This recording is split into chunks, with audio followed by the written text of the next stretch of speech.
Nous allons voir dans ce chapitre 3 un exemple de ce qu'on appelle de la conception conditionnelle. C'est des fonctionnalités qui permettent de modifier des assemblages sous conditions. Nous avons vu précédemment la modification de ce réducteur pour l'optimiser en largeur, le réduire en largeur, et pour cela, j'avais entré 6 valeurs différentes en données d'entrée. Nous allons maintenant simuler d'autres modifications sur ce réducteur. Bon, dans un premier temps, on va ramener la coupure du carter afin de voir dedans.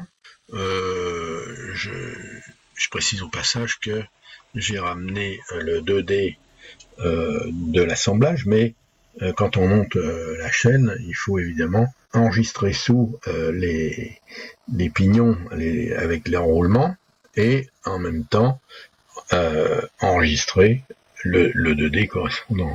Donc à chaque fois, on a un 2D au regard de chaque pignon. Il suffit après de le remettre à jour. Donc le 2D, au regard d'un pignon, on le fait une fois. Et après, le reste est gratuit. Bien là, on va faire une simulation de modification. Par exemple, je vais changer le nombre de dents, c'est-à-dire le diamètre de ce dernier pignon. Donc actuellement, ce dernier, il est 60 dents. Alors ici, je rappelle en données d'entrée, j'ai déjà les modules. Module 3 pour le premier engrenage, module 6 pour le deuxième engrenage, module 8 pour le troisième engrenage. Le nombre d'ans du dernier, il est 60, on va le réduire à 50, donc en plus petit. Ce qui fait que, en faisant ça, ça va me changer le rapport de réduction, bien sûr. Donc ici, j'avais 60, j'ai mis 50. Donc voilà, du coup, la réduction est plus faible. On avait 8, maintenant on a de l'ordre de 7. Voilà. Donc il s'agit de ce dernier ici, qui va devenir plus petit. Voilà. Donc on peut remarquer que c'est peut-être pas fini. Si, voilà. Donc on peut remarquer que bien entendu, le carter et le couvercle sont remis à jour en conséquence. Bien, on va faire maintenant, on va regarder une modification avec la conception conditionnelle.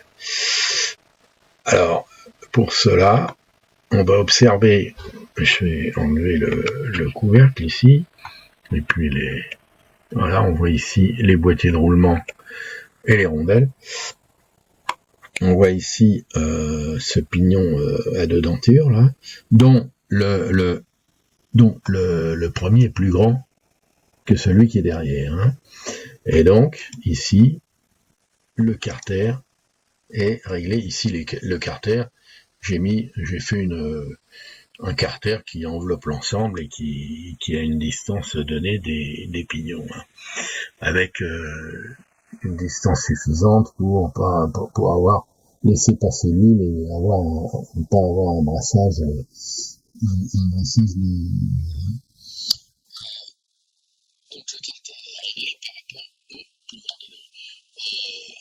Il faudra chercher comme réduction, on est amené à changer les dents pour d'autres raisons, à faire différents tâtonnements, au cours desquels peut-être un jour il peut arriver que celui de devant devienne plus petit que celui-ci devienne plus petit que celui-là. Alors on va le simuler pour voir ce que devient dans ce cas-là.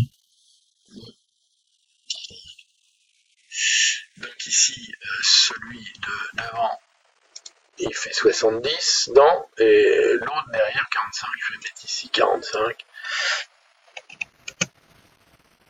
Et là, derrière, je vais mettre 55. De sorte que le grand va devenir petit et le petit devenir grand. Ici, je vais être obligé de doubler pour des raisons.